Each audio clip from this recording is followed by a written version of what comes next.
Good afternoon dear students. मैं हूं राजेश और आप देख रहे हैं learning with Rajesh YouTube channel. Dear students, आज हम +2 क्लास का ज्योग्राफी सब्जेक्ट से लेसन 1 स्टार्ट करेंगे। जैसा कि आपको पता है कि भूगोल विषय आपके लिए आपका पसंदीदा विषय है, जो कि आपको अपने आईएएस या बहुत से पसंदीदा विषयों की तैयारी करने के लिए हेल्पफुल साबित रहेगा। आप भूगोल की सहायता से कॉम्पिटिटिव एग्ज़ाम की तैयारी भी कर सकते हैं और मुझे विश्वास है कि आपने भूगोल विषय इसीलिए चुना होगा ताकि आप भविष्य में या तो एक अच्छे प्रोफेसर या फिर एक अच्छे वक्ता या फिर टीचर या फिर कोई एडमिनिस्ट्रेटिव सर्विस में आप जा सकें। इसीलिए +1 2 की ज्योग्राफी यानी भूगोल विषय में आपको +1 और 2 का टॉपिक जो कंटेंट है वो अच्छे से समझना ज़रूरी हो जाता है। और इसी विषय को समझने के लिए आज हम +2 क्लास से लेसन 1 स्टार्ट करने जा रहे हैं ताकि आपकी भूगोल विषय की तैयारी अच्छे से हो सके। तो चलिए शुरू करते हैं। आज हम लेसन 1 का नाम है मानव भूगोल, प्रकृति व विषय क्षेत्र। अब हम लेसन के नाम को ही 3 भागों में बांटकर हम जान लेते हैं कि सबसे पहले हम जानेंगे मानव भूगोल का अर्थ, उसके बाद हम जानेंगे कि जो प्रकृति कैसी होती है, यानी मानव भूगोल के अंतर्गत क्या क्या अध्ययन किया जाता है, और विषय क्षेत्र में भी हम जानेंगे कि इसके और उप विषय कौन कौन से होते हैं, उप विषयों में और इसका अन्य विषयों के साथ क्या संबंध है, तथा मानव भूगोल की कौन कौन सी शाखाएं हैं, और मानव के प्रकृतिकरण के बारे में हम अध्याय में जानेंगे। तो चलिए जान लेते हैं। सबसे पहले मानव भूगोल क्या है। मानव भूगोल क्या है, इस विषय में बहुत से भूगोलवेताओं का अलग अलग परिभाषा उन्होंने दी है। सबसे पहले वेरी वेरी इम्पोर्टेंट परिभाषा जो है रेजटेल द्वारा दी गई परिभाषा है। अब रेजटेल भूगोलवेता के अनुसार मानव भूगोल मानव समाजों और धरातल के बीच संबंधों का संश्लेषित अध्ययन है। अब याद रखिएगा डियर स्टूडेंट्स, यदि आप एग्ज़ाम में परिभाषा लिखेंगे तो उनके अक्षरों में फेरबदल नहीं कर सकते हैं, वो आपको यों की यों लिखनी पड़ेगी। तो चलिए हम परिभाषा पढ़ने के बाद इसका अर्थ भी जान लेते हैं, क्योंकि हमने रटना नहीं है। तो मानव भूगोल क्या है? मानव समाज और धरातल के बीच संबंधों का अध्ययन है।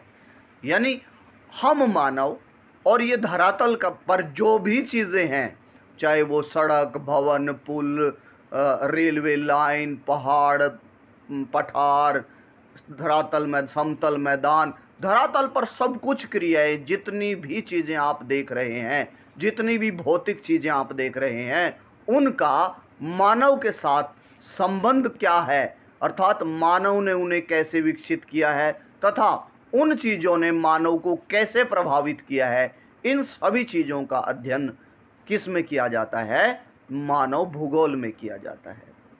मुझे विश्वास है कि आपको ये पहला पॉइंट रेजटेल की परिभाषा समझ आ गई होगी। दूसरी परिभाषा हम जानेंगे कुमारी एलेन चर्चिल सैंपल द्वारा दी गई परिभाषा। उन्होंने बताया कि मानव जो है, मानव भूगोल अस्थिर पृथ्वी और क्रियाशील मानव के बीच परिवर्तनशील संबंधों का अध्ययन है। यानी कहने का मतलब क्या हुआ उनका कि जो मानव भूगोल के अंतर्गत अस्थिर पृथ्वी, यानी पृथ्वी पर भी बहुत सी जो क्रियाएं हैं, पृथ्वी पर जो चीज़ें हैं वो बदलती रहती हैं और मानव भी बदलता रहता है, मानव भी क्रियाएं करता रहता है। तो उन दोनों की क्रियाओं का, यानी बदलती पृथ्वी का और बदलते मानव का अध्ययन करना किस में शामिल किया जाता है? मानव भूगोल में शामिल किया जाता है। मुझे विश्वास है कि आपको ये परिभाषा भी समझ आ गई होगी। तो इन परिभाषाओं से आप क्या निष्कर्ष निकाल सकते हैं? यही निष्कर्ष निकाल सकते हैं कि मानव भूगोल के अंतर्गत मानव और धरातल पर पर्यावरण, धरातल और पर्यावरण तथा जितनी भी भौतिक वस्तुएं धरातल पर हैं, उनका और मानव के संबंधों का अध्ययन किया जाता है मानव भूगोल में। तो अब अगर आपसे ये पूछा जाए कि मानव भूगोल की प्रकृति क्या है, आप इन दो परिभाषाओं से भी मानव भूगोल की प्रकृति के बारे में बता सकते हैं। तो चलिए हम उस बात को आगे बढ़ाते हुए, मानव भूगोल का अर्थ आपने दो परिभाषाओं के माध्यम से जाना, अब जानेंगे कि मानव भूगोल का विकास करने में किन किन भूगोलवेताओं ने महत्वपूर्ण भूमिका निभाई है और उन्होंने अपनी कौन सी पुस्तकें लिखी हैं जिस पर मानव भूगोल पर ध्यान दिया गया है। सबसे पहली पुस्तक चार्ल्स डार्विन की है, जिसका नाम है ओरिजिन ऑफ स्पीसीज, जो कि 1859 में प्रकाशित हुई थी। आपने कक्षा 10 में हिटलर और नाजीवाद वाला लेसन पढ़ा था, उसमें भी इस बुक का जिक्र हुआ था। उसमें बताया गया था कि जो स्पीसीज यानी जो प्रजातियां ताकतवर हैं वही धरती पर जिंदा रहेंगी। ये आपने इसमें कुछ एक पॉइंट पढ़ा था। तो उन्होंने चार्ल्स डार्विन की book the origin of species में पहली बार मानव भूगोल के अध्ययन पर जोर दिया गया। आप ये बताएंगे, आई होप कि आपको ये पॉइंट भी समझ आ गया होगा कि चार्ल्स डार्विन ने अपनी बुक में मानव भूगोल पर फोकस किया है। उसके बाद रेजटेल, जिसकी परिभाषा शुरुआत में हमने जानी थी, उन्होंने भी एक पुस्तक लिखी है जिसका नाम है एंथ्रोपोजियोग्राफी। इसमें उन्होंने लिखा है कि मानव को जीवित रहने के लिए पर्यावरण का सहयोग प्राप्त करना बहुत जरूरी है। अर्थात वही बात फिर आ गई घूम फिर के कि मानव और पर्यावरण का अध्ययन जरूरी हो जाता है मानव भूगोल में। और मानव क्यों जीवित है? क्योंकि बहुत सी क्रियाओं की सहायता से वो जीवित है। और ये प्रकृति क्यों जीवित है? क्योंकि मानव क्रियाएं कर रहा है, मानव उसको सुधारने में लगा हुआ है तथा और इस धरातल पर बहुत सी चीज़ों के विकास में भी योगदान दे रहा है। अर्थात हम कह सकते हैं कि प्रकृति और मानव दोनों एक दूसरे के पूरक हैं। उसके बाद मानव भूगोल के उपक्षेत्र। अब जैसा कि आपको पता है, मेरा मेथड रहता है कि पढ़ाते पढ़ाते थोड़ा सा रिवीजन, थोड़ा सा फीडबैक होनी चाहिए ताकि स्टूडेंट्स को लगे कि हम पढ़ रहे हैं, ना कि सिर्फ सुन रहे हैं। हमने आज जाना कि मानव भूगोल क्या है, तो उसकी परिभाषाएं जानी चर्चिल के अनुसार और रेजटेल के अनुसार। निष्कर्ष यही निकाला कि मानव भूगोल के अंतर्गत मानव और प्रकृति और धरातल की वस्तुओं का पारस्परिक अध्ययन किया जाता है। संश्लेषित मतलब एनालिटिकल, यानी उनके बीच में तर्क वितर्क के साथ अध्ययन किया जाता है। अब पुस्तकों के बारे में हमने पढ़ा कि रेजटेल ने एंथ्रोपोजियोग्राफी लिखी है और डार्विन की ओरिजिन ऑफ स्पीसीज में भी मानव भूगोल का वर्णन मिलता है। अब बात आती है कि मानव भूगोल का अक्षेत्र, अर्थात मानव भूगोल के अंतर्गत क्या अध्ययन किया जाता है। जैसा कि आपके पाठ का नाम है कि मानव भूगोल की प्रकृति तथा विषय, अर्थात मानव भूगोल के अंतर्गत कौन कौन से क्षेत्र, सब टॉपिक शामिल हैं। तो कौन से सब टॉपिक शामिल हैं? इसमें सांस्कृतिक भूगोल का अध्ययन किया जाता है, सामाजिक भूगोल का, उद्योग भूगोल का, जनसंख्या भूगोल का, सामाजिक कल्याण भूगोल का, कृषि भूगोल का, आर्थिक भूगोल, संसाधन भूगोल और ऐतिहासिक भूगोल का अध्ययन किया जाता है। अब आप कहेंगे सर ये तो हम अपनी बुक में कहीं पढ़ ही ना लेंगे कि लिखा हुआ होगा इसमें ये अध्ययन किया जाता है। तो आप क्या बता रहे हैं हमें? तो मैं बता रहा हूँ कि आपने कक्षा 9 हो या कक्षा 10 हो या कक्षा 11 हो, तो ज्योग्राफी में आपने जो भी टॉपिक पढ़े हैं तो वो सभी मानव भूगोल में शामिल हैं। आपने क्या क्या पढ़ा? कक्षा 10 में पढ़ा था संसाधन एवं विकास, तो संसाधन भूगोल भी होता है। फिर हमने पढ़ा कृषि के बारे में, तो कृषि भूगोल भी होता है। हमने जनसंख्या के बारे में पढ़ा ज्योग्राफी में, तो जनसंख्या भूगोल भी होता है। हमने लोगों के रहन सहन खान पान पढ़ा कि पहले लोग आदिवासी लोग ऐसी झूम कृषि करते थे, फिर कृषि का क्षेत्र बढ़ता चला गया, अब लोग रोपण कृषि करते हैं, विस्तृत कृषि करते हैं। तो कहने का मतलब है संस्कृति के बारे में भी हमने, कल्चर के बारे में भी भूगोल में बहुत सा पढ़ा है। फिर आप कहेंगे सर हमने तो उद्योग वाला लेसन भी पढ़ा था ज्योग्राफी में, तो उद्योग भूगोल भी होता है। तो आई होप कि अब आपको ये चीज़ें रटनी नहीं पड़ेंगी कि हमने ज्योग्राफी में जो जो टॉपिक पढ़े थे वो सभी भूगोल के उप विषय आते हैं। जनसंख्या के बारे में भी पढ़ा था हमने, ये भी पढ़ा था कि जनसंख्या को नियंत्रित करने के लिए परिवार नियोजन की ज़रूरत है, उनके कल्याण के लिए ट्रेनिंग दी जानी चाहिए, उनको उनकी शिक्षा में बढ़ावा होना चाहिए, यानी उनका कल्याण, सामाजिक कल्याण होना चाहिए। तो वो सामाजिक कल्याण भी भूगोल का विषय है। ऐतिहासिक भूगोल, अब आप कहेंगे सर इतिहास और भूगोल, हाँ, ऐतिहासिक भूगोल जो है वो बताता है कि प्राचीन समय में भूगोल की कैसी क्रियाएं होती थी और आजकल भूगोल की क्रियाओं में क्या बदलाव आया है। तो ऐसा अध्ययन करना ऐतिहासिक भूगोल में शामिल किया जाता है। आई होप कि अब आप कहेंगे सर बिल्कुल समझ आया हमें। आगे बढ़ते हैं। अब आपसे 3 नंबर के लिए क्वेश्चन पूछा जा सकता है कि मानव भूगोल के उप क्षेत्रों के बारे में बताएं, और मुझे पूरा विश्वास है कि आप अभी बता देंगे सर मानव भूगोल में तो हमने इन तथ्यों का अध्ययन किया था, ये शामिल होते हैं उनके उप विषय में। नेक्स्ट, फिर मानव भूगोल की जो विभिन्न शाखाएं यानी उप क्षेत्र है उनमें क्या क्या अध्ययन किया जाता है। जैसे मैंने टॉपिक में लिखा है कि मानव भूगोल की विभिन्न शाखाओं में क्या क्या अध्ययन किया जाता है, विस्तार से लिखिए। अब आपने ये तो रफली सा जाना था कि हमने मानव भूगोल के उप क्षेत्रों में ये क्षेत्र शामिल किए जाते हैं। अब विस्तार से बताएंगे कि आर्थिक भूगोल में क्या शामिल किया जाता है। आर्थिक भूगोल में आर्थिक क्रियाएं, आपने इकोनॉमिक्स पढ़ा ना 9th-10th में, इकोनॉमिक्स पार्ट, आर्थिक क्रियाएं, प्राथमिक क्रियाएं, द्वितीय क्रियाएं, तृतीय क्रियाएं, आपने पढ़ा था कि विकास के लिए क्या किया जाना चाहिए। फिर आपने पढ़ा था कि मुद्रा और शाख, यानी लोग तृतीय क्षेत्र की क्रियाएं भी करते हैं, कृषि भी करते हैं, यानी जीवन यापन के लिए वो जो भी क्रियाएं करते हैं वो आर्थिक भूगोल में शामिल होती हैं, जिनमें उत्पादन क्रियाएं भी शामिल हैं। उत्पादन के लिए वो कृषि भी कर सकते हैं, वो छोटी दुकानदारी भी कर सकते हैं, कोई छोटा कुटीर उद्योग भी लगा सकते हैं। यानी कहने का मतलब ये है कि आर्थिक भूगोल में आर्थिक क्रियाओं और वातावरण के अध्ययन किया जाता है कि आर्थिक क्रियाओं में वातावरण हेल्पफुल है या नहीं है, और आर्थिक क्रियाओं पर किन किन चीज़ों का प्रभाव पड़ता है, ये भी आर्थिक भूगोल में अध्ययन किया जाता है। कि जैसे मिट्टी, भूमि, वनस्पति, इनका हमारी आर्थिक क्रियाओं पर प्रभाव पड़ता है, जी पड़ता है। कृषि करने लग जाओ, भूमि अच्छी होनी चाहिए, मिट्टी अच्छी होनी चाहिए, प्लेन एरिया होना चाहिए, ना कि पठारी भाग होना चाहिए। वनस्पति का प्रभाव पड़ता है आर्थिक क्रियाओं पर, हमारे आसपास वनस्पति हो तो आप वनों से लकड़ी ला सकते हैं, फल फूल बीन कर ला सकते हैं।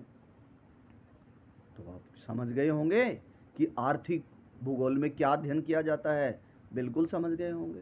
नेक्स्ट, सांस्कृतिक भूगोल।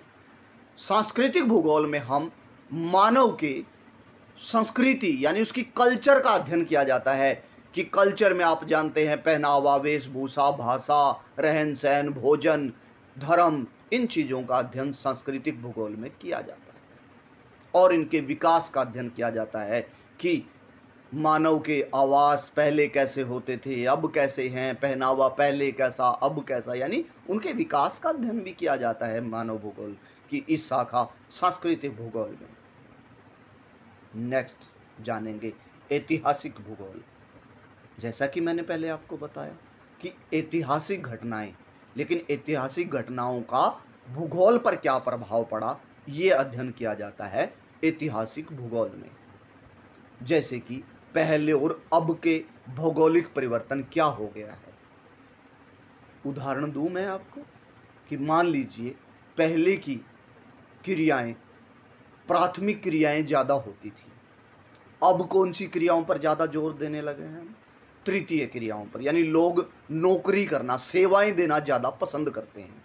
तो ये क्या हुआ, ऐतिहासिक बदलाव हुआ ना, कि तीसरे क्षेत्र में ऐतिहासिक परिवर्तन आ गया है। कि पहले तो पहला क्षेत्र को ज़्यादा प्रेफरेंस दी जाती थी, लेकिन अब लोग तीसरे क्षेत्र को महत्व देने लगे हैं। क्यों? क्योंकि समय बीतने के साथ साथ, और समय बीतने के साथ साथ जो घटनाएं होती हैं वो ऐतिहासिक घटनाएं होती हैं। मुझे पता है कि अब आपको समझ आ गया होगा। जैसे कि ऐतिहासिक भूगोल में धरातल और प्राकृतिक बाधाओं का, यानी हमारी भौगोलिक क्रियाओं पर धरातल और प्राकृतिक बाधाओं का क्या इफेक्ट पड़ता है, ये भी अध्ययन किया जाता है। उसके बाद राजनीतिक भूगोल। अब कहेंगे सर राजनीति तो राजनीति पार्ट में होनी चाहिए, राजनीति विज्ञान में होनी चाहिए, तो राजनीतिक भूगोल कैसा होता है? राजनीतिक भूगोल में एक देश और राज्यों की सीमाओं के विस्तार का और भूगोल का अध्ययन किया जाता है कि उनका भौगोलिक एरिया और दूसरे देशों के साथ संबंध कैसा है। जैसे कि आप जानते हैं कि भारत का भौगोलिक क्षेत्र चीन के साथ लगता है। अब चीन के साथ उस भौगोलिक क्षेत्र में क्या क्या विवाद छिड़े हुए हैं, भारत की सीमा विस्तार में चीन कैसे अड़ंगा डाले हुए हैं, ये अध्ययन राजनीतिक भूगोल में किया जाता है। आई होप कि आपको एग्जाम्पल से समझ आ गया होगा कि देश और राज्यों की सीमाओं के विस्तार का भूगोल का संबंध क्या है, ये अध्ययन किया जाता है राजनीतिक भूगोल में। और राजनीतिक परिस्थितियों और समस्याओं का, जैसे कि अभी आपने जाना कि भारत और चीन के जो बॉर्डर का प्रॉब्लम है वो क्या है, वो राजनीतिक समस्या है, वो अध्ययन राजनीतिक भूगोल में किया जाता है। और यह राज्यों का भूगोल है, अर्थात एक राज्य की दूसरी जैसे सीमाओं के का अध्ययन, उसकी सीमाएं अब घटी हैं या बढ़ी हैं। जैसे आपने जाना कि बिहार राज्य से झारखंड राज्य बनाया गया है, तो ये क्या है, ये उनका राजनीतिक भूगोल है। आई होप कि एग्जाम्पल से समझ आ गया होगा। नेक्स्ट, कृषि भूगोल। कृषि भूगोल भूगोल की महत्वपूर्ण शाखा है, क्योंकि इसमें कृषि तत्वों का अध्ययन किया जाता है, और कृषि तत्व हमारी जीविका के लिए, मूलभूत आवश्यकताओं के लिए बहुत ही इम्पोर्टेंट है। क्योंकि आप जानते हैं भारत के लिए तो कृषि भूगोल बहुत ही इम्पोर्टेंट है, विश्व के लिए भी है लेकिन भारत के लिए भी, क्योंकि कृषि हमारी मूलभूत आवश्यकताओं की पूर्ति करती है। इसमें पशुपालन आदि का अध्ययन भी किया जाता है। नेक्स्ट, अंतिम भाग, सैन्य भूगोल। सैन्य भूगोल में हम सतल व समुद्र का युद्ध पर प्रभाव जानते हैं कि हमारा अगर देश में हिमालय पर्वतमाला है तो वो भूगोल का विषय है, तो हिमालय पर्वतमाला हमारी दूसरे देशों से कैसे रक्षा करती है, ये सैन्य भूगोल के अंतर्गत आता है। एग्जाम्पल से आई होप कि अब आपको अच्छे से समझ आ गया। फिर ये अध्ययन करता है कि युद्ध स्थान का निर्धारण और धरातल का अध्ययन भी सैन्य भूगोल में, कि मान लीजिए हम पाकिस्तान से युद्ध लड़ रहे हैं, कि वो लेह लद्दाख से लड़ना अच्छा रहेगा या राजस्थान एरिया से लड़ना अच्छा रहेगा, ये भी अध्ययन किया जाता है सैन्य भूगोल के अंतर्गत। दूसरे एग्जाम्पल से आपको दूसरा पॉइंट भी समझ आ गया होगा। और इसके लिए ज़्यादातर मानचित्रों और शथलाकृति के वर्णन की हेल्प लेनी पड़ती है। सैन्य भूगोल को जानने के लिए मानचित्र और देश की शथलाकृति की जानकारी होनी चाहिए आपको। आई होप कि यहाँ तक आपको पॉइंट अच्छे से समझ आ गए होंगे। जाते जाते एक बार रिवीजन हो जाए।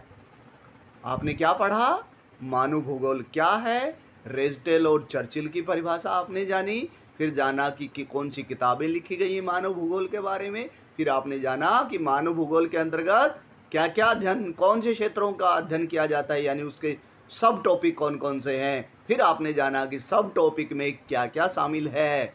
आई होप कि आज आपके आधा से आधा के करीब लेसन हो गया है और सेशन आपको बड़ा पसंद आया होगा, मुझे पूरा विश्वास है। यदि आपको सेशन पसंद आता है तो प्लीज़ लाइक कीजिए, कमेंट कीजिए और शेयर कीजिए। यदि आप मेरे यूट्यूब चैनल पर नए हैं तो कृपया करके please subscribe the channel, like and share also. Thank you and have a nice day ahead. जय हिंद।